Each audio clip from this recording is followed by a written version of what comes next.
In this Star Wars Outlaws video, I will be reviewing the second story DLC, A Pirate's Fortune. I will be sharing what I really liked about it, what I didn't, and how it expands Outlaws' replayability much more than you think. Before we delve into this fun DLC featuring Hondo, be sure to subscribe to this channel so you won't miss any future Star Wars Outlaws news updates. Firstly, I just want to give a massive thank you to Ubisoft for giving me a review copy of the DLC so I could make this video for you. I also want to make it very clear that I won't be going over story spoilers in this review. Plus, I will keep the gameplay that's on screen to early parts of the DLC. If you are actually thinking of purchasing this DLC, or the Season Pass, or even Outlaws itself, please consider using my creator code at checkout on the Ubisoft store. Also, before May 20th, you can get $10 off your order using the code Legendary on top of mine.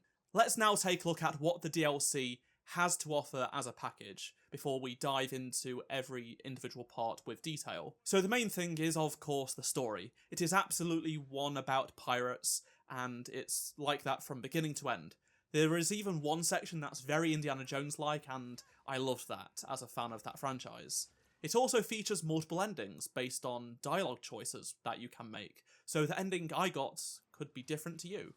There are several new things it does, which keeps it interesting. The story takes us to a brand new location. The Kepi system, and it features a few places, such as a space station with a brand new cantina, and a space region to explore in the Trailblazer, and also a brand new playable area, which is where most of the DLC takes place. This new region, so the space and the space station and such, can be revisited even after you have completed the story DLC.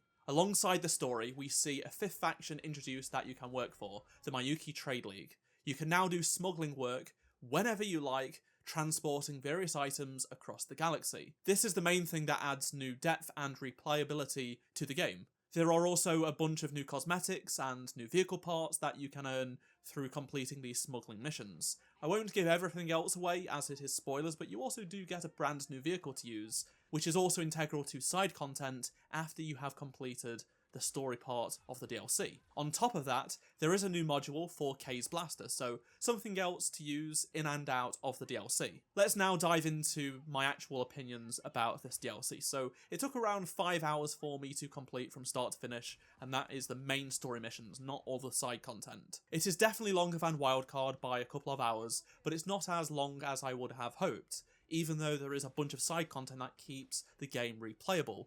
I think most people will agree that 5 hours is not long enough for the price.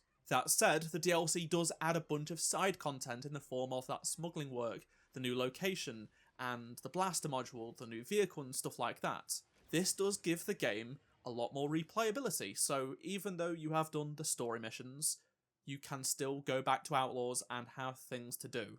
There is a fair bit of ship combat in this DLC, which I know not everyone's going to be entirely pleased with.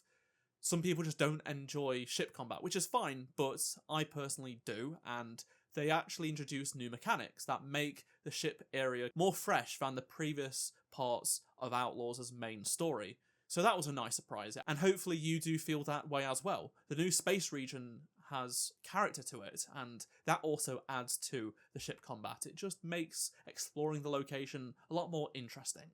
The smuggling work also opens up brand new ship parts, which not only make smuggling easier, but also combat in the Trailblazer as well. It allows you to upgrade the Trailblazer on a whole new level. I really enjoyed the rescue of Nyx in Jabba's palace, where I didn't have everything at my disposal, meaning Nyx.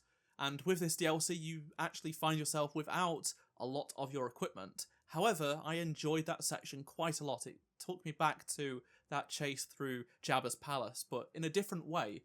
And I liked that. But it wasn't confined to being ultra stealthy like back in the day. I personally love stealth games, so I did approach this DLC very much like that. However, I did test it out and go completely guns blazing like a lot of people want to do. And you can do just that throughout the DLC. However you want to approach it, you can do it. It's very, very different to what happened when the game did come out. In terms of writing, I did feel like this was better than Wildcard overall. Hondo was as Hondo as you'd expect, and is done well, and works nicely with K. There are some great conversations between K and ND5 in there as well. There is a lot more ND5 in this DLC. Sure, there was some basic storytelling at times, but it is Star Wars after all, and there is some good stuff in there. The real unexpected part of this DLC, though, was K and ND5's relationship. It was emotional. It was interesting. It did something unexpected, but it makes sense, even if it may seem a little sudden. I appreciate that they went somewhere that evolved K and ND5's relationship. It takes the base game story, meaningfully adds to it, and ties it all together.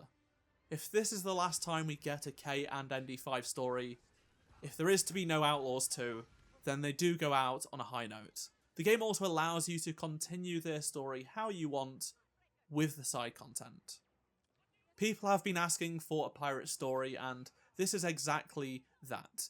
There are treasure maps, clues, backstabbing deals, Hondo telling tales. It is pretty much what you'd expect, and it does it well.